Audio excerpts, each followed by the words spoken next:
So I'd like to hand you back now to Andrea, who will take us through what we need to do in terms of the question and answer. And I'll try my best to answer the questions, but please go easy on me. Thanks very much, Ken, and thanks very much for that. We do have quite a few questions come through already, alongside the ones that were sent in advance, but if there's any more, then please send them through. So let's start you off with a really nice, easy one.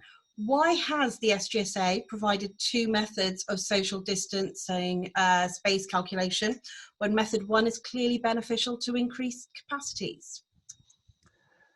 It's always good to start with the easy ones. and you know, I think going back to what I was saying, Andrea, I think the key bit is it clearly wasn't defined. So no one had kind of got their heads, which is quite a useful way of putting it, around the differences that it made.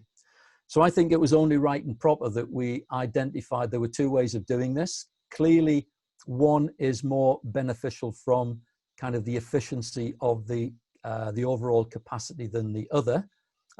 Method one, I would say, probably reflects more the way that the general public are interpreting. So if I walk out, not that I can, being in the second week of my quarantine at the moment, but if I was to walk down the high street this afternoon, I think probably I'd see people behaving in that way. But I do think that, you know, we've had a mixed reception from this. I will be perfectly honest. We've got some sports that are quite keen to proceed with caution, and therefore we'll look towards using method two initially, whilst the confidence building process is kind of developed. Whereas others are thinking, no, we're confident, we can go with it, and we will adapt the method one. But again, I do come back to the fact that this document is written very much around the social distancing requirement for England, and I'm specifically emphasizing England at this point. And, you know, other variations will exist or do exist dependent upon the jurisdiction under which the guidance will be applied. I would like to add one other important, what I think is a very, very important point too, and that is this bit about rebuilding the confidence of spectators. And, you know, we're all kind of traumatized in many respects by what's happened over the last 6 months. And I think that people will understandably be nervous about coming back to large events where people will be involved in their hundreds and thousands.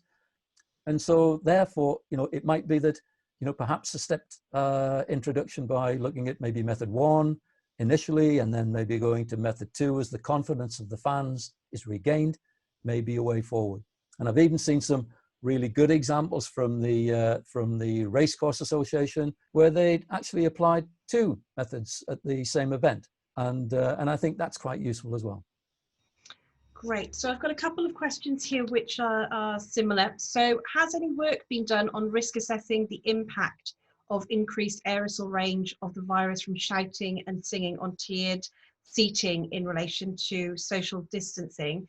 And linked to that, regarding where to measure the 1 meter social distancing from, the relevant point is of concern is the mouth and nose, as this is where infectious respiratory droplets are expelled. What are your thoughts?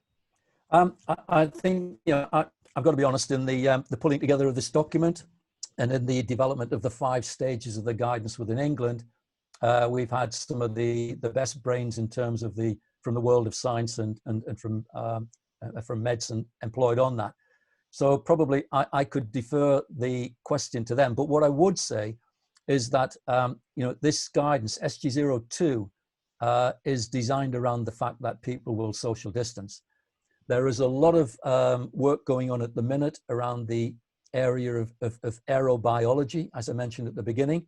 And this is about understanding the range and the distance that aerosol or droplets can be expelled from the mouth of individuals, whether they are shouting, singing, or even just talking.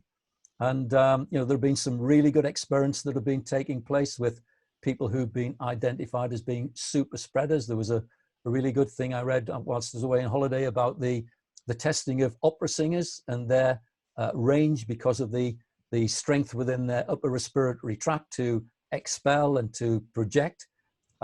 So I think, you know, that work is a piece of work that's in process now, but it is a one that will be led by the scientists and the medics and the people from the world of aerobiology, and we will fill and overlay their findings as we've done with SG02. In terms of the, remind me of the second question, Andrea? It was just about whether there's a need to be aware of the, because the droplets will come from the nose and the mouth, and the impact that could have on social distancing measures and brush pasts, etc. Yeah, I agree. And again, you know, part of that work that we'll be dealing with or moving on with will be looking at the benefits or otherwise of wearing masks. And clearly, I think the jury has been out, it's been in, it's been out, it's been in, and dependent upon who you speak to, you get a different opinion as to the efficacy of wearing a mask. I think, you know, that it is looking now that we're moving towards the benefits of the mask, but again, I would defer that to the, you know, the scientists and the medics from Public Health England as to whether or not that would possibly be a requirement in future, and how, if it was to be a requirement, it would help to reduce the potential for transmission of the virus through aerosol. Great. So just thinking about supporters for a second, should clubs consider hosting away supporters, or whose decision would that be to make around away supporters? We spent many hours talking about this, and we came back to probably the founding conclusion, and that is, what is an away supporter? And how would you prevent, you know, a supporter from trekking the length of the country, as often happens?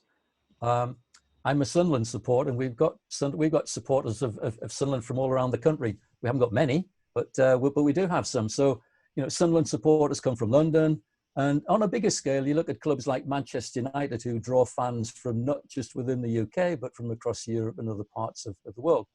So I think the difficulty would be in saying, look, no away fans, then what would we be actually meaning by that? So it would kind of distill down to, unless you could identify the people coming through a local postcode, then allowing or trying to prevent people from traveling the length of the country would be very, very difficult. And of course, at the minute, there's nothing within government guidelines that prevents that.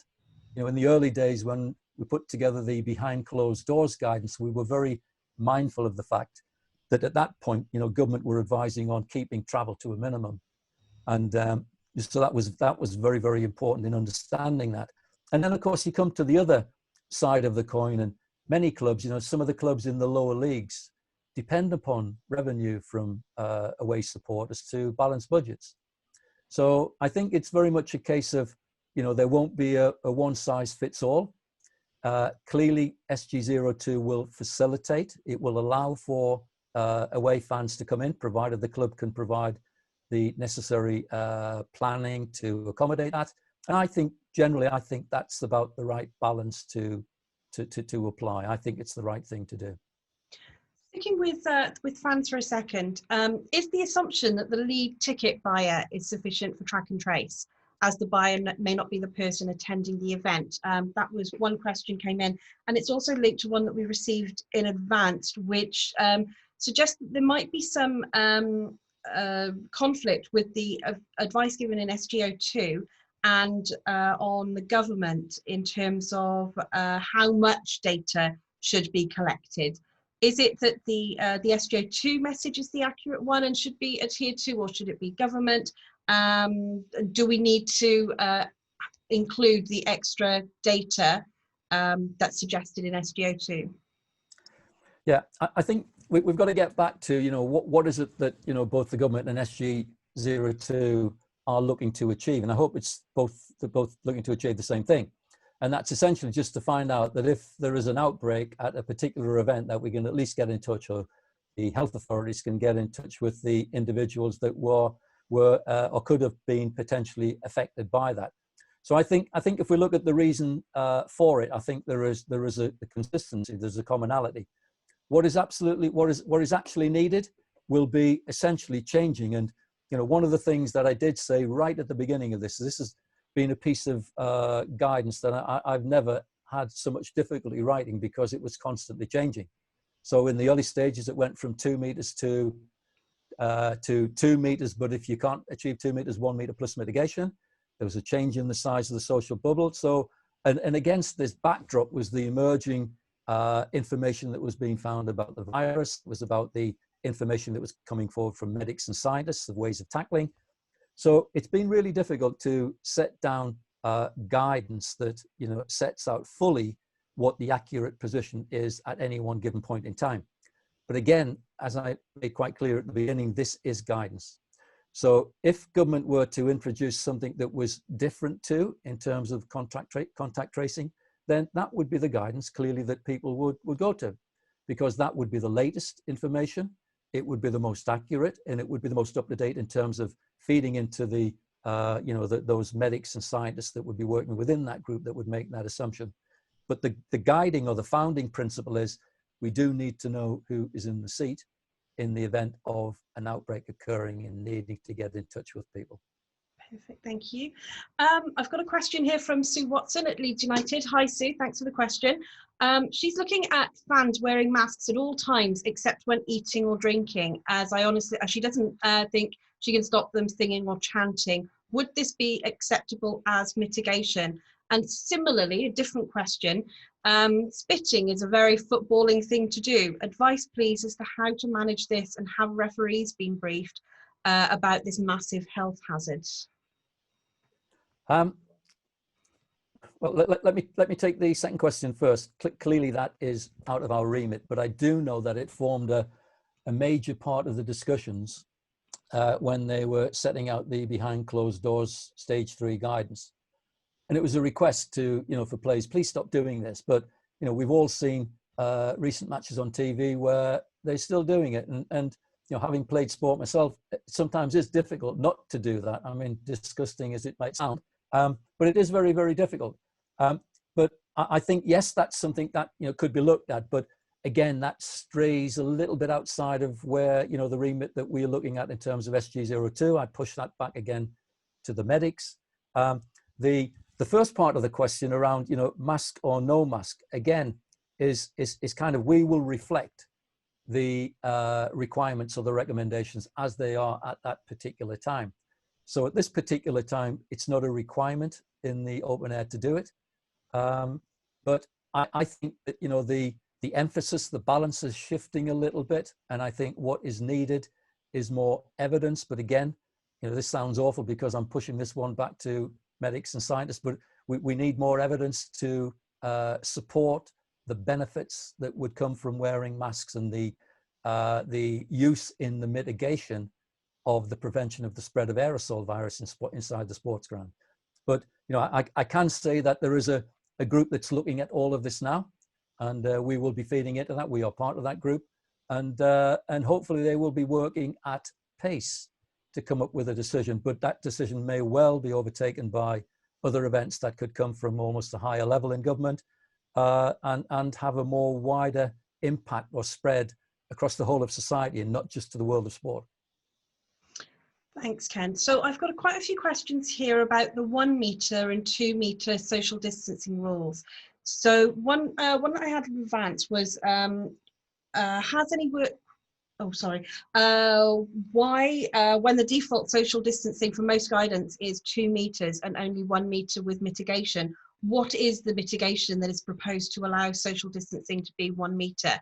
And linked to that, we're getting a lot of questions in relation to guidance that we're producing around the 2 meter rule. So maybe you could just mention something about the progress on that as well. Okay, yeah. I mean, I've been over the course of the last couple of months studying the varying social distance measurements across Europe and around the world, and you know they vary widely depending upon, you know, which country and which jurisdiction that you're looking under. The social distance within England at the minute is still 2 meters, unless that 2 meters can't be achieved, in which case they go for this 1 meter plus mitigation. So the mitigations can be many and varied, but certainly social distancing of 1 meter is the absolute minimum. So the cleansing, the sanitization of the venues, the spacing of the seating deck, the limitation on the impact of brush past, the limitations around people's movement inside the venue once the activity is in place, are all things that we think are reasonable in terms of allowing the event to happen under the 1 meter plus ruling. Now, again, the document SG02 did not prescribe that it should be 1 meter or 2 meters or 2.5 meters or whatever other measurement would come to mind. All SG02 does is apply the measurement that is deemed to be fit and appropriate by those appropriate bodies on the government's expert groups. So in terms of application, we wouldn't have the ability within SG02 to vary from that. The only variance that we had was the ability to look at what that difference would be in terms of the rules for measurement. So I said right from the beginning that in England, we are allowed to have a social distance of 1 meter plus mitigation. The only variation is, well, is that applied with the interperson or the head-to-head measurement, or is that the between people or the interperson distance? Great. So one question here: which zone in a stadium do you think is most at risk from spreading the virus?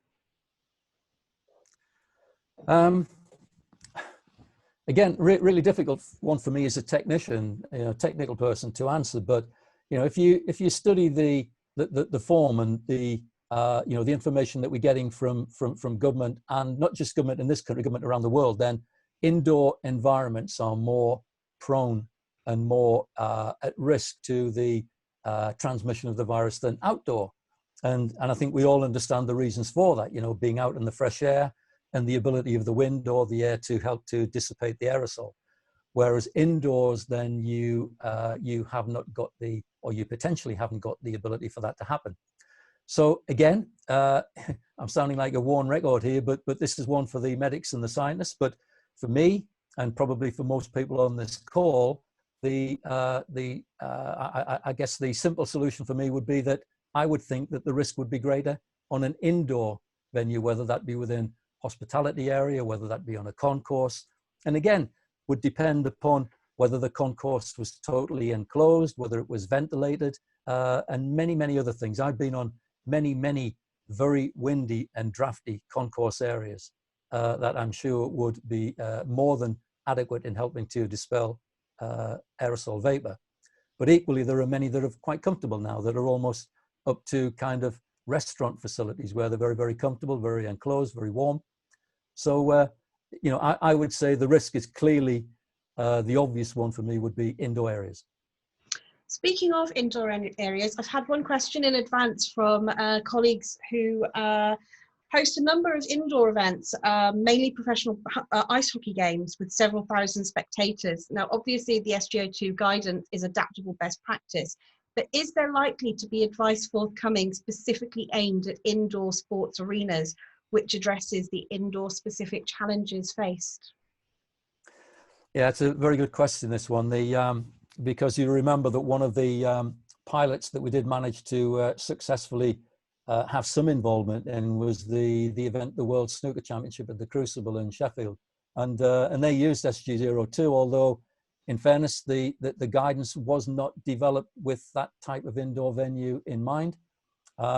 Primarily because indoor venues come under a whole raft of other forms of legislation, whether it be the Licensing Act and various other things. So I think the key bit is that there will be, for me, lots of good, useful information in there. It will be, as you said, Andrea, the ability to take what we think is best practice, but then it would need to be applied in the local situation, the condition, if the venue is to be applied or if the venue is to be indoors. And around that, you'd be looking at the obvious things like the circulation of air within the building and, the impact or not of things like air conditioning. And generally the same movement patterns, the same concerns about social distancing would apply to the indoor venue as they would to the external venue. And similarly to that, are hospitality lounges in sports stadia treated separately from this guidance, from the SG02 guidance? Yeah, we do point to that in the in SG02 that there are various pieces of government legislation that point towards the requirements and things that people need to be doing in the hospitality industry. But you know, and again, we would point to that, what we wouldn't want to do, what we didn't want to do, and similarly with Green Guide 6, is we didn't want to reproduce information. If we could point or signpost to something, then that's what we would look to do. Just returning to face masks, I've got a question here saying that last season the Premier League required all persons in the red and amber zones, well, excluding those within the red and amber zones, excuse me, with dispensation, to wear face coverings 3.5 hours before kickoff. Will this influence a decision around face coverings being required when fans are seated? Again, it's a really interesting question, and I guess the you know, the evaluation of the impact of wearing masks or not is very, very important to understand. You know, as is the fact that, you know, many people in the protocols from the Premier League and the EFL went through stringent testing procedures anyway to make sure that they were virus free before they entered any of these areas. So I think, you know, there was a bit of a mixed bag in terms of the behind closed doors, that some people were sticking steadfastly to the wearing of the mask where others didn't.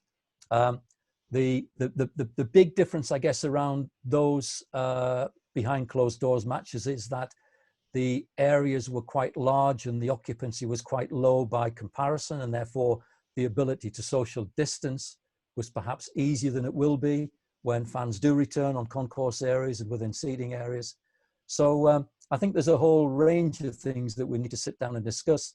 But you know, come back to this point around, you know, the jury being out at the minute on the benefits or otherwise of face masks, and that is something that we will be listening to as interested observers and feeding in when we are asked to feed in with technical content. But we will take the direction of the medics and the scientists as to what that would look like in terms of its overlay on SG02.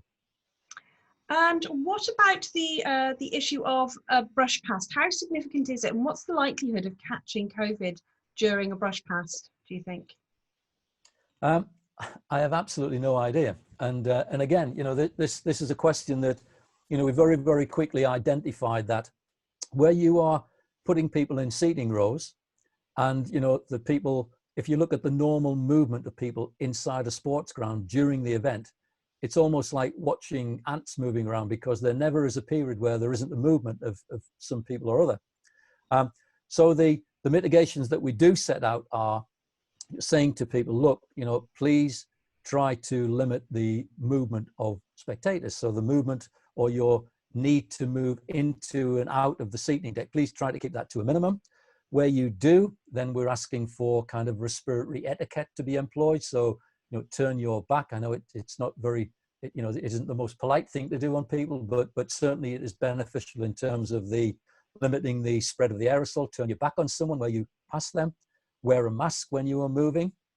And so I think you know, there are a number of mitigations, but, you know, what is the risk of contracting the disease by brushing past people, again, is one for the scientists. And I think even at that point, you know, it brings in all sorts of factors like, you know, the period of contact.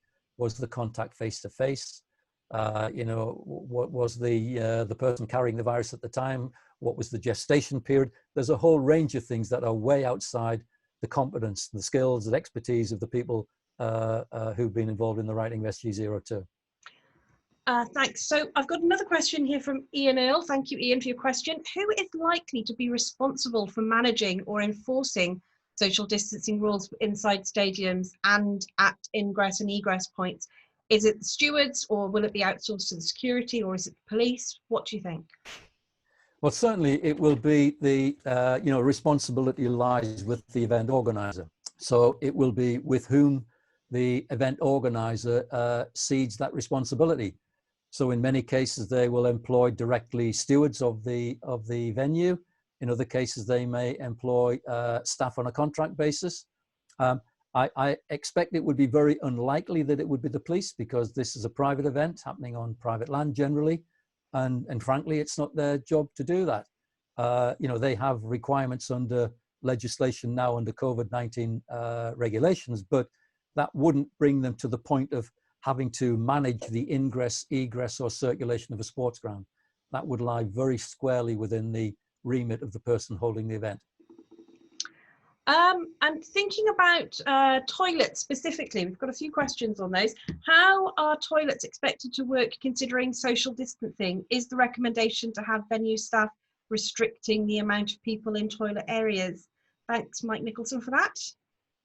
Yeah, it brings a smile to my lips when I hear that, because again, I think of the hours that we spent talking about toilets, and you would think that with a socially distanced crowd, obviously of significant reduction to the overall normal capacity, that there wouldn't be a problem in socially distancing capacity within toilets. But what we have found is that, you know, there will be, in many cases, significant shortfall. That will be caused by the closing off of certain areas of maybe urinals or toilets because of the layout.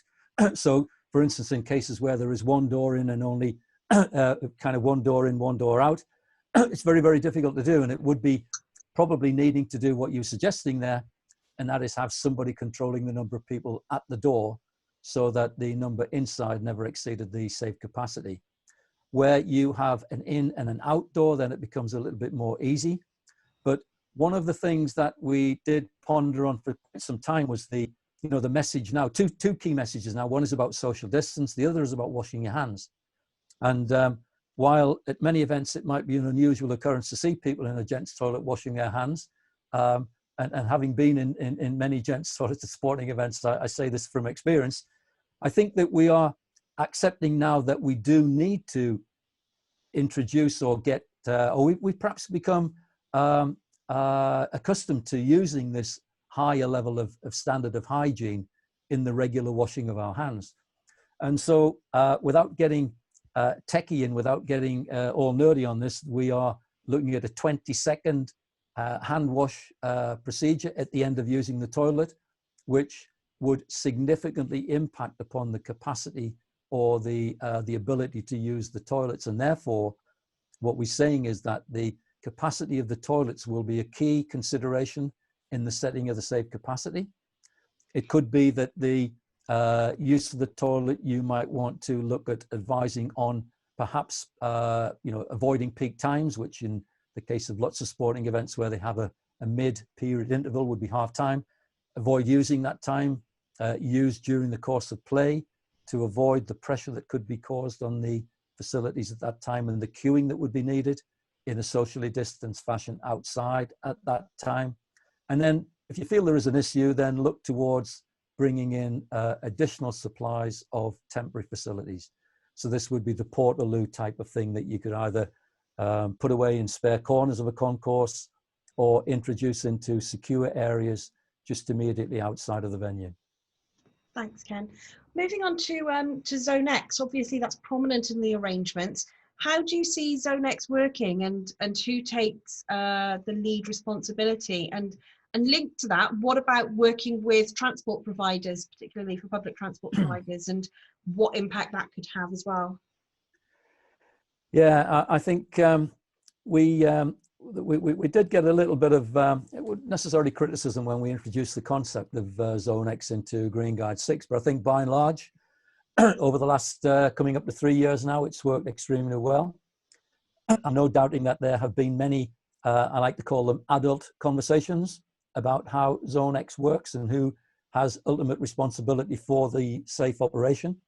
But I go back to what I was saying in the presentation, that almost in a strange way, the venue is the easy part, because we've got finite areas, we've got finite measurements, excuse me.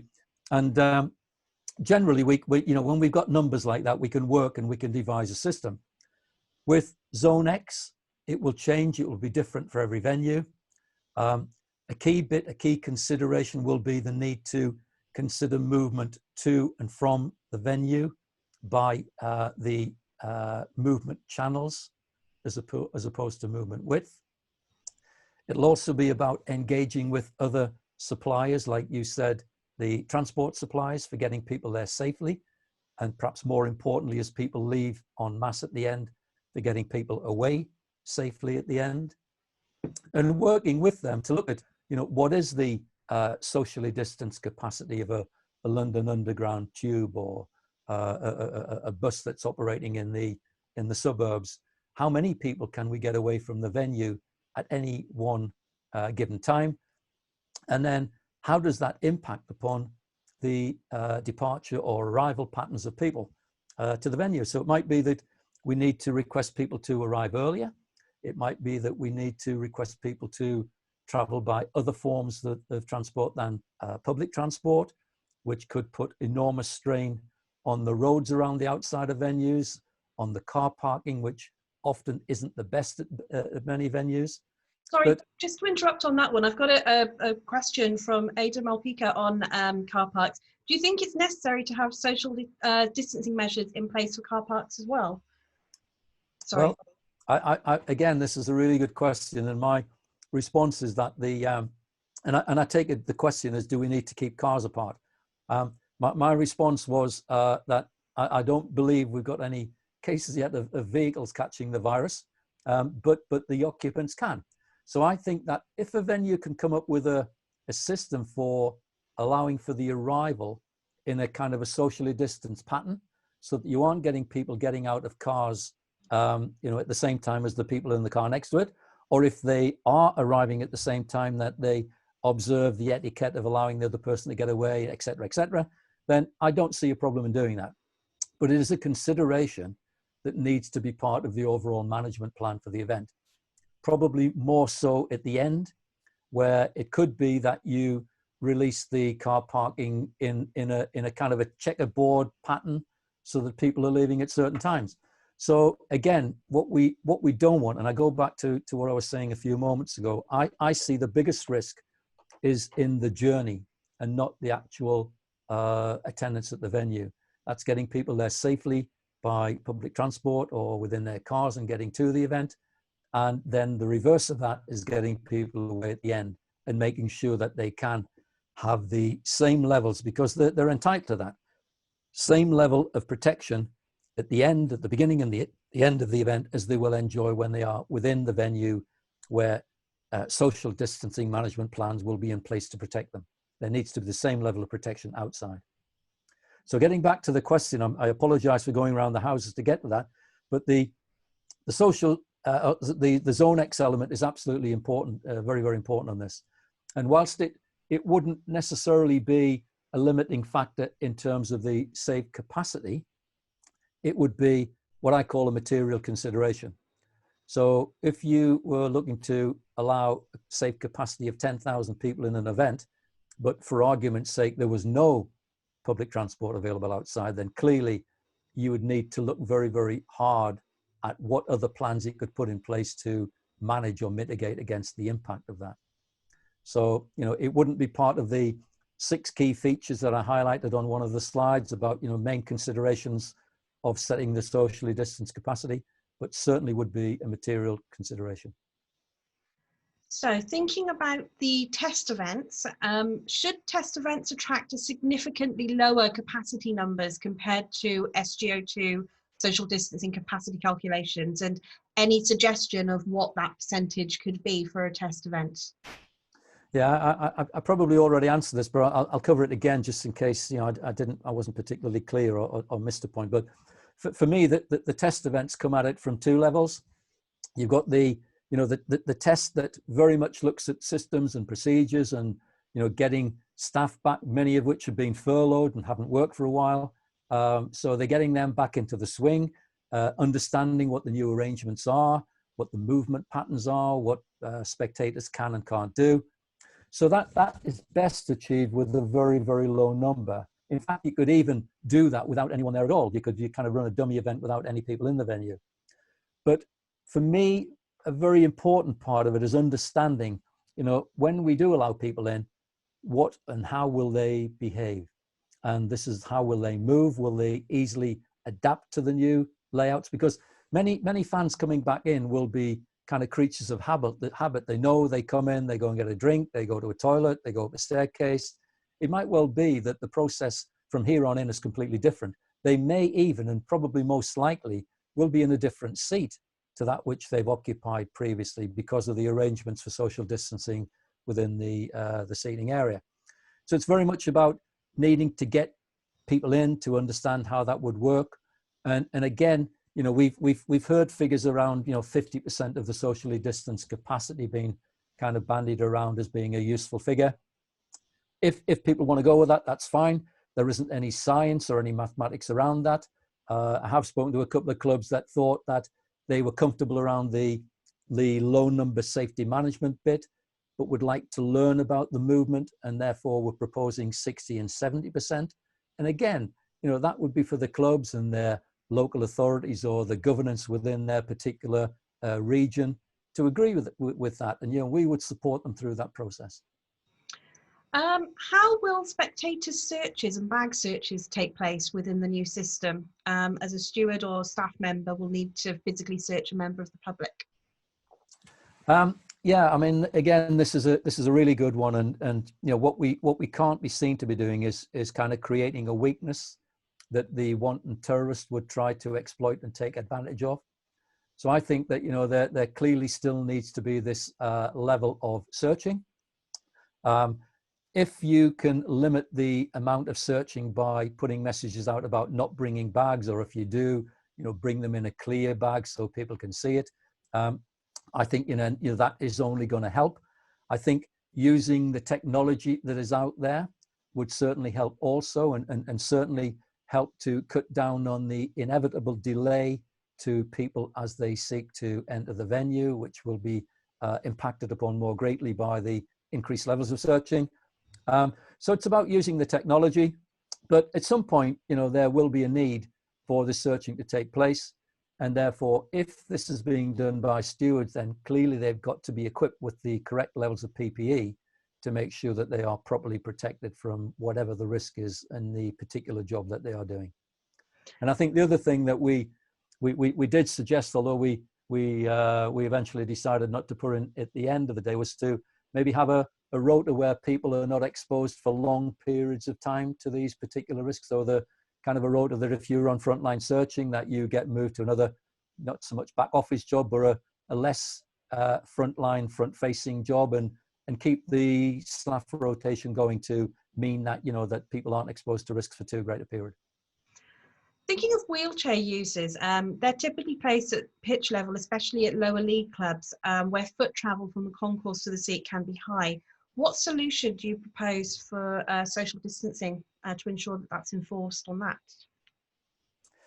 We spent a long time talking to people like Level Playing Field and to CAFE, the European Access Group, because the key, or one of the key things for me in this, is that the introduction of social distancing shouldn't discriminate.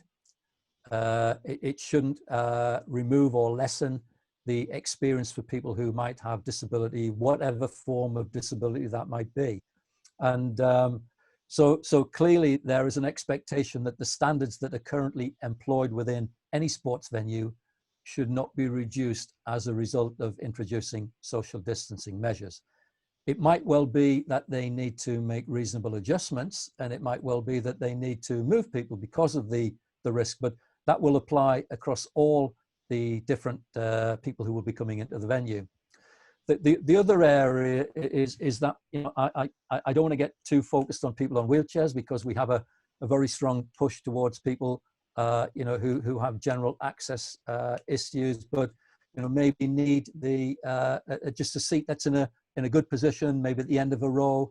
So the easy access seats, you know, we need to make sure that these things are reflected, and we can counter for that within any social distancing plan.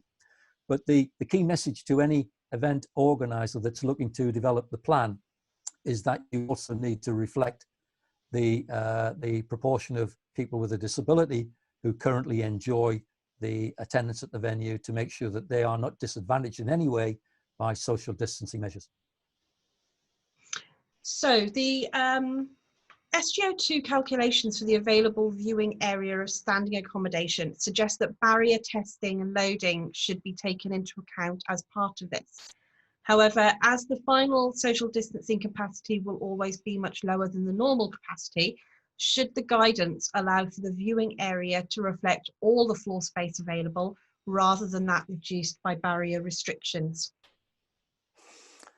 I mean, the need to carry out barrier testing, is in place, whether or not social distancing is in place. It will be a condition where a certificate is in, general safety certificate is in place.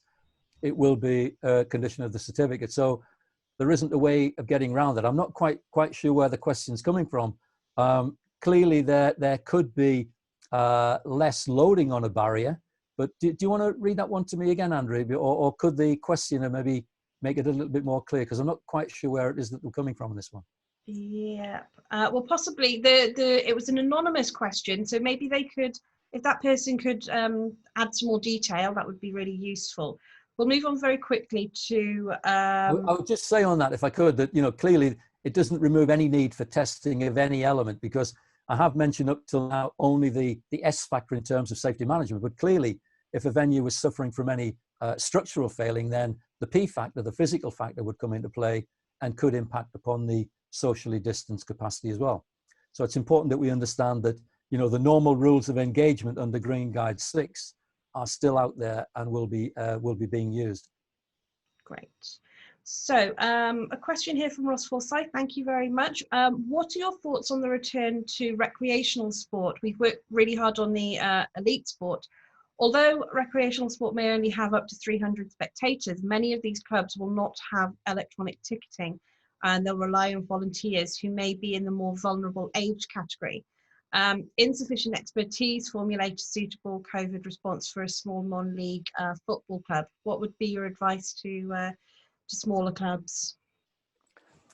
I'm not sure whether it might have been my wife or my daughter sent this one, Andrew, because my daughter has been asking me this question for many months as a keen footballer, and why until recently was her league not up and running again, when the risks could be seen to be considerably lower. And so I take this question fully on board as a big supporter of grassroots sport, that the drive initially around the 5 key stages was around elite sporting activity. But thankfully now government guidance is in place that will facilitate the return to team sport at grassroots level. And in fact, in terms of football, the FA put some very good guidance out about the areas of sport within their sphere that fall beneath the elite sport definition. And there's some very, very good guidance out there. In terms of low numbers of people, yes, I agree entirely that, some of the easiest venues to apply SG02 to will be the smaller venues with less people coming along, and the therefore the more ease with which you can make sure that people socially distance. A couple of things come from that though, and that one is that I watched on highlights on TV through my quarantine period of the FA Vars semi-final, because we've got 2 local teams from the Northeast, which I'm glad to bang a drum for, which will be competing in the final in a couple of weeks' time. But the impact of the exuberance on winning the match and therefore getting to Wembley was that this very small crowd very, very quickly forgot all of the social distancing rules. So, SG02 still applies at this level. Yes, there will be challenges in doing it, but that doesn't mean that those challenges should be overlooked. Because again, going back to my local area, on the bank holiday weekend, a charity football match happened, which attracted 300 people, 28 people of which have now caught the coronavirus, and about 600 people in the area are now subject to being locked down to go through the isolation process. So it doesn't necessarily follow that the smaller the venue, the lesser the risk. It's kind of, the bad luck of the draw, as it were, that you come across someone who's attending this event that is carrying or is asymptomatic, and the transmission applies from that point. So small event, yes, every opportunity to do this. The guidance is out there through government and through FA in terms of football. Please look at the guidance, please adopt our guidance, but use it to the level that you think is appropriate for the venue. And that's what we say about Green Guide 6 also, that that the document is for use by competent people, as is SG02.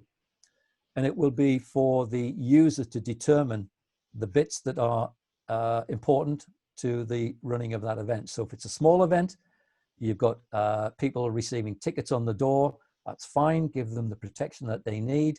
If they are people, volunteers who are within that vulnerable group, then they need to understand how their vulnerability could impact upon their health, and then, you know, proceed with caution from that point beyond. But you know, as I said, I am a big supporter of this, and I'm delighted that the Russell Foster League up here in the Northeast is back up and running with a match at the weekend, although Lily will be not able to play because she's quarantined, which is a nuisance. Never mind. Just thinking about the safety management and the consequences of social distancing at sports grounds. I've got a couple of questions here around, are you aware of any consequences for stadia that either don't enforce social distancing during the test event, or conversely, if they do implement all of the guidance fully, but then spectators choose not to follow the requirements and so on? What are the consequences for the stadium management in those circumstances? Well, you know, I think this comes back to the heart of what I was saying earlier about the kind of spectator responsibility. So to deal with the first part of the question first, we've had a superb response from those people that have been able to take a pilot, and the level of response from the clubs who have, both in terms of their management, has been very, very good. The feedback we've got has been probably better than we dared wish for, as has been the responsibility of the spectators who've come along. They've understood the latitudes they're being given.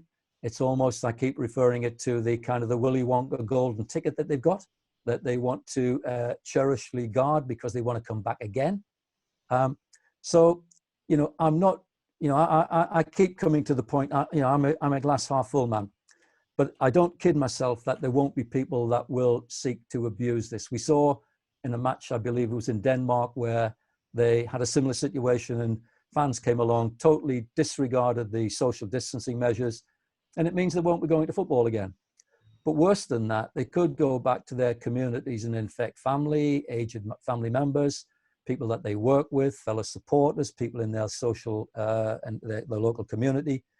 So, you know, the impact is much bigger than giving someone a 3-match or a 3-year ban or whatever it might work out to be. So I would hope, I'm coming at this from the positive element that, you know, football fans and sports fans have been impacted upon this virus in the same way that we all have. So I'm kind of hoping that they will listen to what we are asking them to do. They will abide by that. And then hopefully we'll be able to make that progression through these kind of small baby steps. And, you know, I know there is a bit of a hiccup at the minute about getting people back, but we'll get beyond that. You know, it's almost like, you know, kind of 2 steps forward and 1 step back, but that's the way of the world at the minute, isn't it? That's the way it's going to be from here on in. And I think that, you know, provided that we learn from the things that we get wrong, and if people are not social distancing, then they need to very, very quickly start to do it again, because it's going to impact upon all of the things that we love doing. That's, you know, everyone tuned into this this broadcast this afternoon, I'm sure, is as big a sports fan as I am. So it's about moral responsibility, it's about social responsibility, and it's about looking after each other. I think the sanctions are almost a minor sideline. Yes, we can ban them, but that's not what this is about. It could be almost too late at that point. Yeah, great. Thanks, Luke Harrison, for this question. In the presentation, you spoke about the square grid packing for the calculating the socially distanced net concourse area. Would a hexagonal packed grid be appropriate, as this appears to increase the usable space? There's always a mathematician on the call, isn't there? And yes, it would. I mean, there are many different ways. People have sent me all sorts of weird formations that look like kind of weird triads and different mystical organizations, but, you know, like the emblems of those organizations. but the fact of it is, you know, I go back to practicality, and yes, you know, figures with, you know, sort of octagons and pentagons will perhaps give you a bigger number. But I think, you know, let's be honest, let's be reasonable about this, that applying the square in itself is going to be difficult. And, you know, good luck to, you know, the excellent safety management teams that we've got around the world in doing that. I'm sure they will rise to the challenge, but we don't want to make it too hard by giving them numbers that will not be manageable on the day. And therefore, I think, let's see where we are. I'm hopeful, as the sports minister said when announcing stage 5 and, the introduction of SG02, that, this is not the end game. SG02 is not the end game, but it is a very important and significant first step, with the emphasis being on first step. We aren't going to get to the economically viable venues in one step. It could take some time to get there, but we aren't going to get there without making these first steps. And that's why, for me, this is absolutely crucial that we all come together. We all want this to work. We all need to bind together, and I include, as I said, fans in this, and we need that engagement with fans more so now than at any other time in recent history. We need the fans to engage with us. Absolutely. Thanks, Mike Nicholson, for this question. During the presentation, you mentioned that exit routes and procedures may need to be staggered to retain social distancing. However, in the event of an emergency evacuation, is it correct to assume that social distancing is secondary and the priority is to get everyone out as fast as possible? Yeah, absolutely. It's about, dynamic assessment. It's about understanding, that if the building's on fire, then, the chance of being injured or killed by the fire probably at that point exceeds the, contracting the virus. So it's about common sense decisions. It's about, under normal conditions, it might be that the exiting is staggered, but clearly, in an emergency or indeed in an exceptional egress condition, then it might be that the stimulus or the determining factor of moving to that emergency or exceptional egress would be the driving point as to how you proceed beyond that. So there's been a couple of questions in relation to the recent pilot events that have taken place, and whether any particular issues have been highlighted there that could be shared, or any lessons that have been learnt, and anything that we're able to share on those. We had a question around this yesterday at an internal meeting. I know there is a meeting later in the week where we will be evaluating the information that's coming back from the Brighton test event a couple of weeks ago. I think that the Observer program, which was kind of formulated and carried out by Sport, UK Sport, on behalf of DCMS, is something that we're all looking to feed into now. And I think the sooner that we get the learnings from that, the better. I can share, and I've already shared, the fact that they've gone better than I had hoped in all of the events that we've had up till now. Yes, there have been things where we've identified that perhaps things could be done differently or could be improved, but I've got to say there are no deal breakers. There is nothing in there that's made us think that we need to go back to square one. There are some areas around maybe the perhaps over application of the things, the processes that are being brought in to check and to test people coming in. But I think that by and large, bearing in mind that we are dealing with something, we kind of, these as I said in the 3 webinar videos, that these are uncharted waters. There's no one sailed the sea before. We're all kind of looking at doing things new. We're learning from each other, and I'm hoping that with all of the delegates that we've got on this call and all of them that we'll be having on the call later in the week, that I'm going to learn something. I want to get, this is, for me, it's got to be two-way. I want to learn something about what new innovation is out there, and that's part of the reason we're looking towards kind of harvesting all of this knowledge, this expertise that's out there now, with the different thoughts. Have you thought about this? Have you thought about that? And so it's great that we've got these people coming forward and offering and helping to find the solution, which we will find, but it's going to take time. So for everybody on the call to be aware of, the Prime Minister has been making his news conference right now. I mean, how he's not watching this webinar is just beyond me. This surely should be more important, but clearly not. But he has said that the plans around large events are being reconsidered and being revised. So I don't think there's been much more than that said at the moment. And thanks to those in the chat who picked up that as well. But just to be aware of that's what's happening at the moment. I've got a question here from Solange. if there is anyone suspected that might have the virus in the stadium, let's say in the crowd, who do you think is responsible to deal with the issue in decision making on what to do with that person? Hi, Solange. Yeah, I think if I could just say one thing on the announcement you made before that, it does go back to the point about, 2 steps forward, 1 step back. But I think that, we sometimes it calls for decisive situations and decisive decisions to be made. And, but it certainly won't dampen my spirit in terms of, needing to look to the solution for this. So whilst this is a temporary setback, and I'm speaking to you from an area that is suffering exceptionally high rates of infection. So, my quarantine probably is the safest place for me and my family at the minute, but, we will get through it. So, it's a setback, but it's nothing more than that. I think that, we don't want to lose heart or lose sight of where we're wanting to get with this. But to get back to Solange's question, I think the simple thing there for me would be that the person responsible would be the person who came into the venue, whilst presenting the symptoms. And, we do make the point that, please, if you are displaying any symptoms whatsoever, do not come within a country mile of the venue. And then if upon arrival that you are succumbing to any of the kind of listed symptoms, then, please go home. I think that the coming into the venue and then seeking out people or isolation rooms, and yes, we do need an isolation room, I agree, but that's only compounding the problem, and that's involving people in the problem who should not be involved in that problem. So, this comes back to the social responsibility, the engagement with fans. If you are feeling any of the side effects, even if they're only, kind of mild, then please, please, please do not come to the event.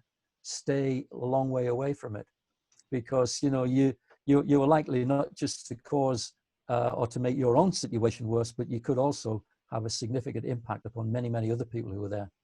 So, it comes back to social, moral responsibility again. How will local lockdown restrictions impact on SGO2? Thanks, Paul Fleck, for that question. Yeah, I think, again, a very, very good question, Paul. Throughout the development of the 5 stages of the government guidance, the recognition has been made of the fact that there may be times when the prevalence within a local area will kind of trump and take precedence over anything else that might be happening. So for instance, that, we could make all of the planning for an event to happen next week or the week after.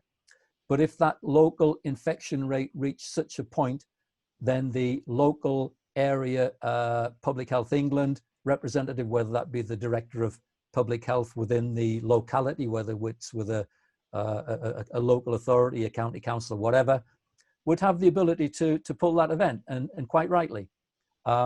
It does make the organizing of venue or organizing events for venues very, very difficult, because they're always prone to a last minute call. And I go back a couple of weeks to, my heart went out to, all the guys who'd been working with on the World Snooker event, when, the pilot events were pulled literally as people were entering the first day of the event. So all of the great work that the guys have been doing, all of the work that we've been doing to help to assist them, had to, out of necessity, be stopped because of the risks that were occurring, that were apparent to government. And, we've got to accept that government, they're kind of damned if they do, damned if they don't, aren't they? They get criticized if they aren't decisive, but they're criticized if they are decisive. So we've got to live with that. These are the strange times that we're living in. But yes, there will be an ability for the prevalence within the locality to be taken into account. And that's recognized in the 5 stages of the government guidance, but primarily stages 3, 4, and 5. Great. Just going back quickly to away fans, we've got a ground here which has around about 12,000 season ticket holders, but capacity is likely to be around 2,500 under SGO2. As a club, are they able to make the decision based on safety as to whether away fans are allowed in, or will they be forced to follow what the league instructs?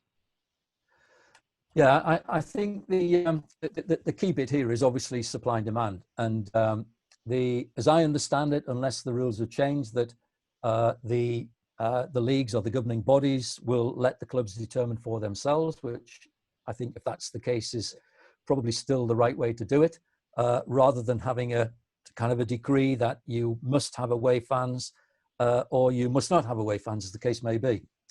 So in the case of that, it's a case of determining who amongst your 12,000 season ticket fans would be the best people to come in there. But I suspect that there will be many clubs in a similar position who will look to satisfy the needs of their home fans first. And again, I would get all of the arguments in that, and because that would stop the movement of people, albeit, as we've said, it's not prohibited at the minute, but it would stop people coming long distances to visit the venue, etc., etc. But my slight worry, and I've shared this with many people throughout the course of writing the document, was that I completely get the efficiency of selling tickets in multiples of 2s, 3s, and 4s, but I really do hope that venues don't lose sight of the fact that many people buy tickets as individuals, and therefore, because they aren't as efficient in terms of capacity as maybe the 2s, 3s, and 4s, that these people don't get overlooked. Because I used to buy tickets but go and meet with a group of friends, so hopefully I wouldn't be excluded on that basis. But we can only wait and see how the ticketing algorithms from the various venues work to kind of sweat the asset and get the biggest numbers in there. Thanks. I've had a couple of questions on cost effectiveness and whether cost effectiveness was considered in putting together the guidance and in applying social distancing measures. And also, if the measures are needed for the entire season, will this actually be sustainable as a business model? I think let me start with the kind of, we're talking about, we're referring to economic viability here. That's right, yeah. So I think the important bit, we can't lose sight of the fact that, most venues run as businesses. They've got extremely large overheads, which they need to service. They depend in many cases, particularly clubs in the English Football League, on the turnstiles revolving to get people in there. Completely get all of that. I think in terms of writing guidance on the basis of economic viability, you can't write safety guidance with that as the founding feature. But what you can do is to look at economic viability as kind of, as I said, the stepping stone. That in order to get to the economically viable stadium or venue, you aren't going to get there without some pain. It's not going to go straight from zero to economically viable. So I think that we are where we are because of the situation.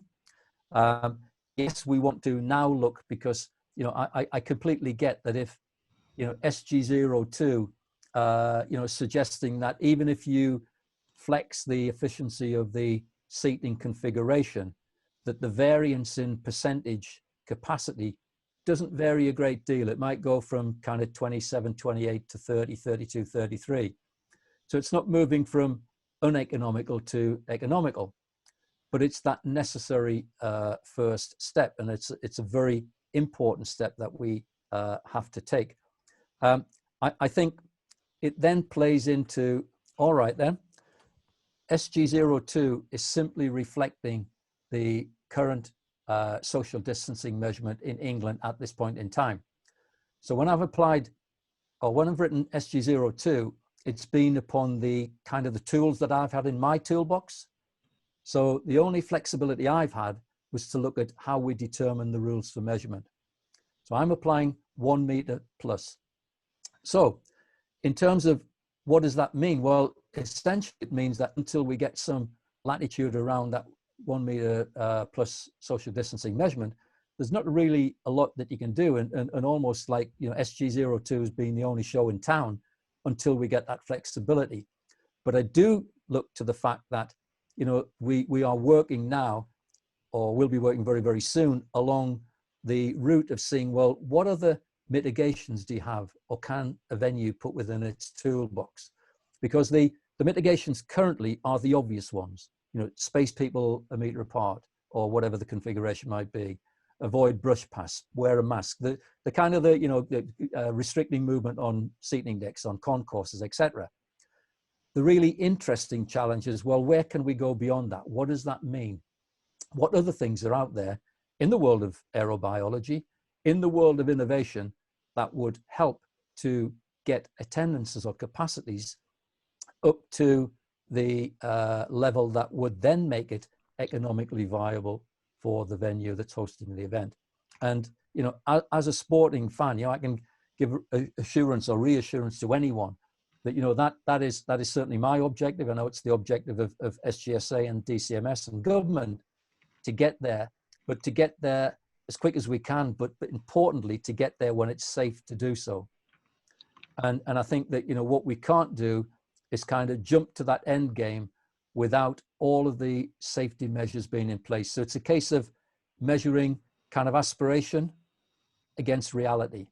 And I think, you know, the announcement that you've just given off this afternoon is kind of getting to what I'm saying there, that we need to understand that, yes, we want to get there, but we need to walk, or we need to move at a pace that's comfortable to everyone, that brings supporters with us in terms of confidence building, but equally doesn't add to the strain that could potentially be placed upon the health service should, you know, the return to sport in large numbers to an economically viable level, you know, increase the burden on frontline services. No one wants to go back to what we saw in March and April of this year. So it's important that we do that, but, you know, rest assured, anyone tuning into this call, that the drive is definitely to get back to full operating stadia. You know, and I say that as a big football and a big sporting fan. Absolutely. You mentioned that the 8-minute rule from seat to concourse can be relaxed when exiting the stadium. Is there a maximum advisable time that shouldn't be breached? And are there any other measures that could help manage egress after a match? I think, well, your team getting beat 3 or 4-0 with about 20 minutes to go is a good way of managing it. And believe me, I've been there many times. So that's one way of doing it. I think, though, in the normal excitement, the tense match, people will stay to the end. But I go back to this, you know, fans accepting responsibility. I think as long as the communication levels with fans right from the outset, this is the whole spectator journey from buying your ticket all the way through to attending and getting back safely at the end of it, spells out all of the things that you will need to do. So you might need to contact trace, or you will need to contact trace. You might need to arrive early. You might need to stay back at the end. Then if you're aware of it and you're planning for it, then you're more likely to agree to it. Now, I'm not saying there couldn't be an emergency that arose and someone needs to get back because they've got caring responsibilities or whatever. And, you know, the exception would have to be made for that. But the 8-minute rule is basically, it's a widely misunderstood rule that we tried to, in fact, I hope we did clear up in Green Guide 6. But it's basically the time that you allow in design for the first stage of movement, that is the zone 2 movement from your seat to a place of reasonable safety, which generally is a vomitory or a concourse. So if there isn't a risk, then the fact that you go beyond 8 minutes, if you are not running out from a fire or a stimulus that means you need to get that out there quickly, as we discussed under the emergency and the exceptional egress rules, then, you know, yes, you know, you can stay there for whatever length of time. And it might well be, as they did very successfully at Brighton a couple of weeks ago, they might carry out post-match interviews and various things that would help to stagger the departure of fans. All of these are great initiatives. Anything that helps to ease the strain on the staircases, the vomitories, the concourses, the exit gates, the public transport has got to be seen as a big tick in the box.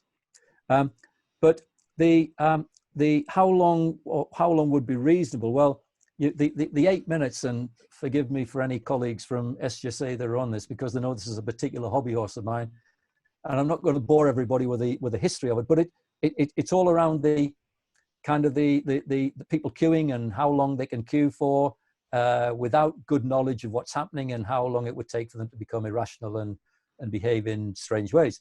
We haven't got that here.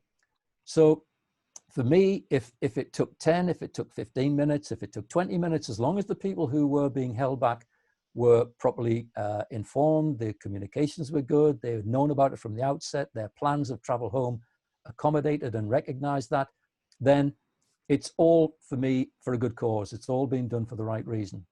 But as I said earlier, there's nothing like getting beat 3 or 4 or 5-0 to help to flatten that curve out.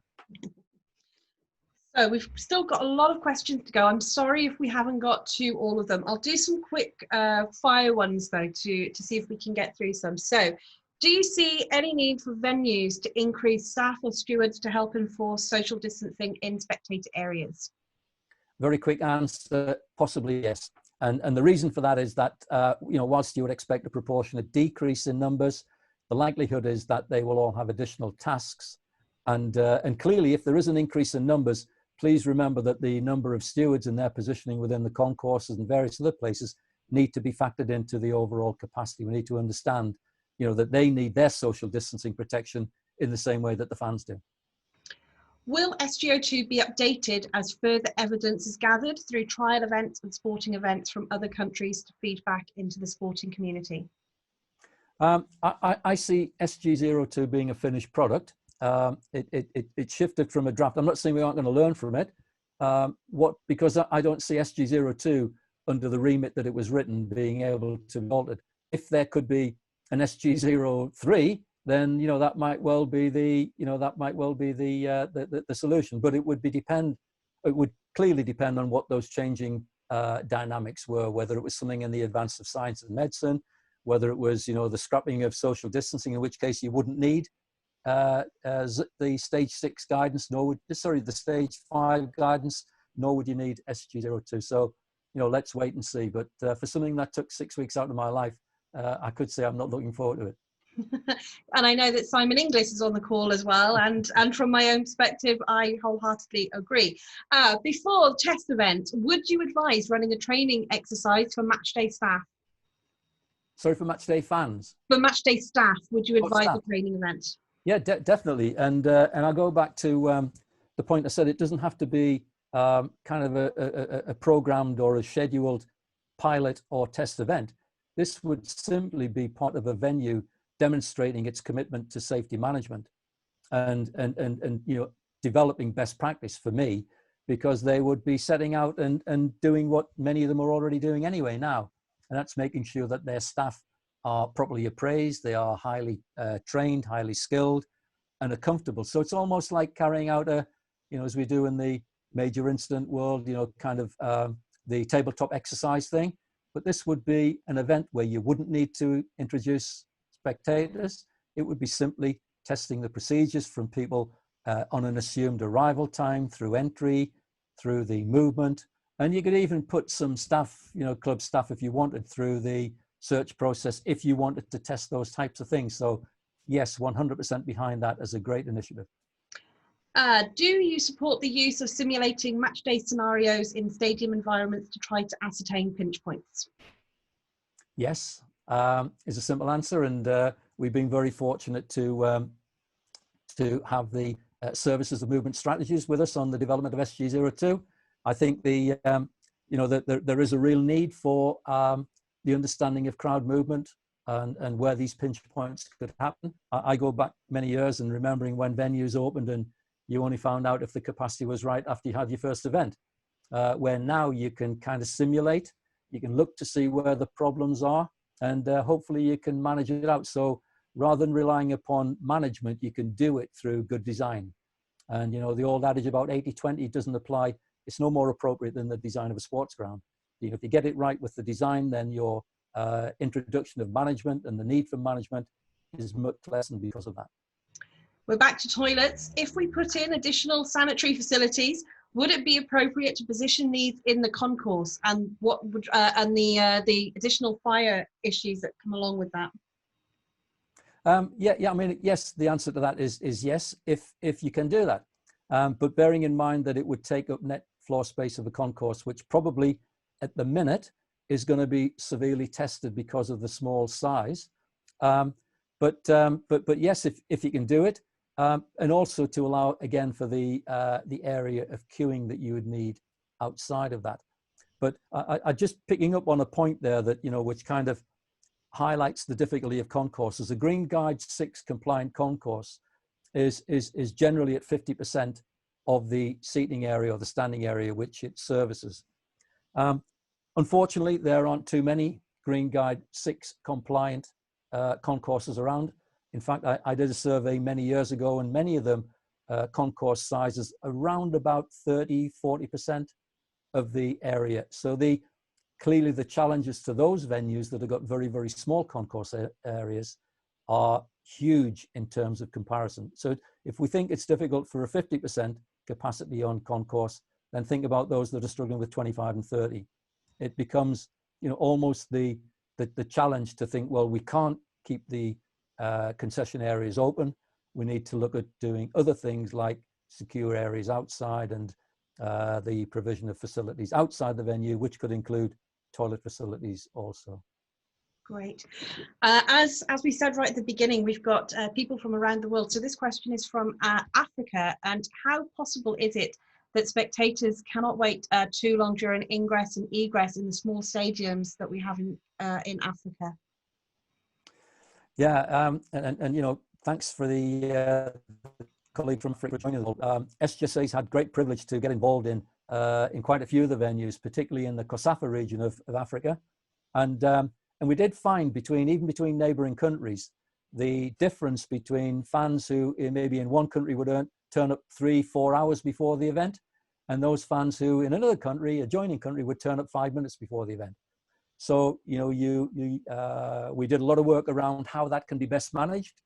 And yes, it's a very, very important consideration that if we are going to ask people to turn up early, and I'm a big proponent of that, big supporter of that, then we've got to be able to look after them. And I mean in terms of welfare and facilities, and particularly under the African climate, which we suffered from the heat on many occasions, that they've got some shelter, they've got some water, they've got some food. And because we want them to come along, we're asking them to come along early, but equally we need to be able to protect them when they do that.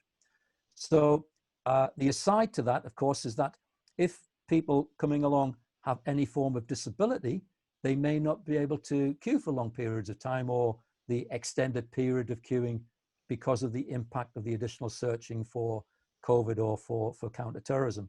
So this gets back to the point again discussed earlier around the venues looking at what they can do to adapt to come up with reasonable measures that would help to make sure that those people that did have a disability weren't subjected to queuing times that could cause them distress or even have an impact upon the illness or the disability that they're suffering from. So very much a case about understanding who it is that you got coming along and making sure that you can look after them, and importantly understanding the demographic and the arrival patterns of the fans. And if you are asking people to come along early, then for goodness sake, make sure that we are looking after them when they do arrive. Will the SGSA be offering advice for the alternative uses of sports grounds, such as seated or standing audience on the pitch who may be attending a concert or boxing match, etc.?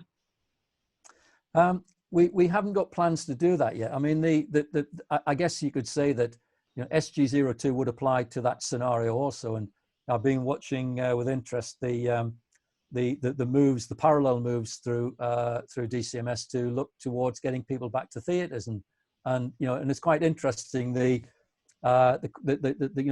similarities between the two, and so yes, there is an interest in doing that. I'm also tuned into the experiment in Leipzig 2 weeks ago in Germany, where they held 3 concerts that were operating under different conditions. One was kind of as it was before the virus struck. Another was with limited safety measures, social distancing, and then the third was with really extreme social distancing and safety measures.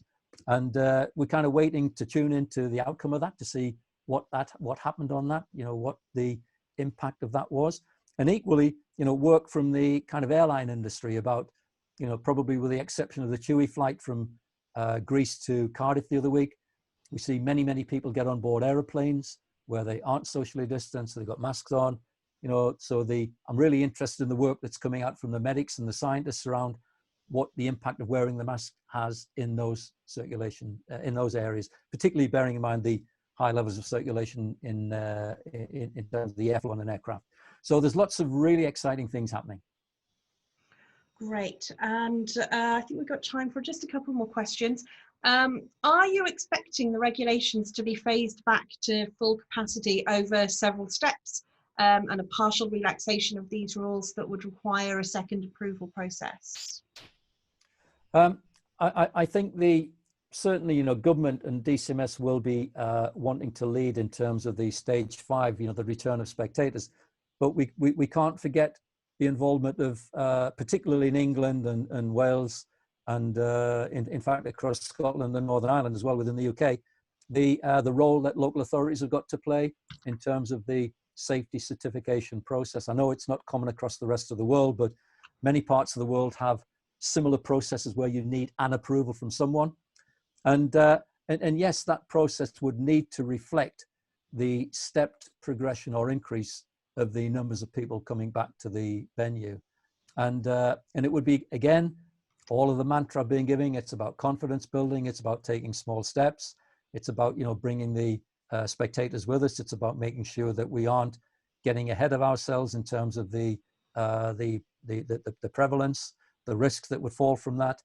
So yes, there will be I see a series of stepped progressions in terms of safe capacity levels.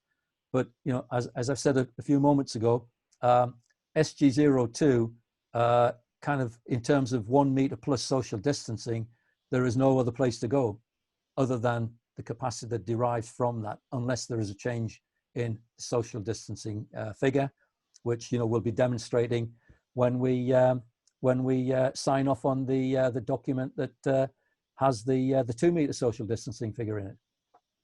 Perfect, thank you. So we're approaching 5 o'clock now. Thank you, Ken, for that amazing grilling, and you did survive it.